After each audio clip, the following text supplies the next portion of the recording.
I couldn't tell you the number of times over the years I have a seller call me, their house didn't sell, and they say, well, you know what, they put a sign in the yard and we never heard from them again.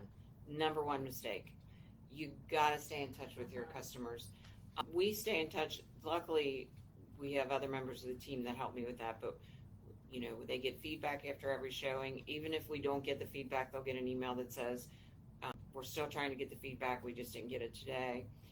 We send out a weekly seller report that says, here's all the views you've had, here's all the hits you had online, this is how many people saved it on the various real estate portals, so they know we're marketing the property. They're not just sitting there waiting for an offer.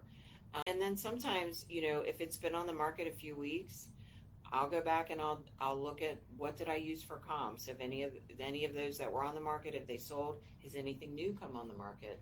Do we have some other competition now? Do we have anything that's showing maybe a lower price? And we need to adjust the price. So I just, communication is number one. Providing information to the seller, giving them data, and then helping them understand what that data is telling us. Well, I usually have that conversation at the time I list the property.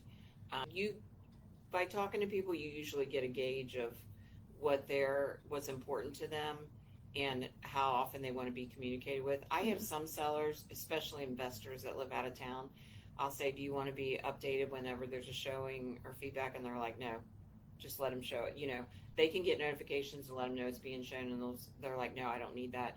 And I said, do you want to just get a report at the end of the week if there's been showings? And they'd be like, yeah, that's fine. And then some say, you don't need to send me anything, just call me when you have an offer. Yeah. So it just depends. Everybody's different.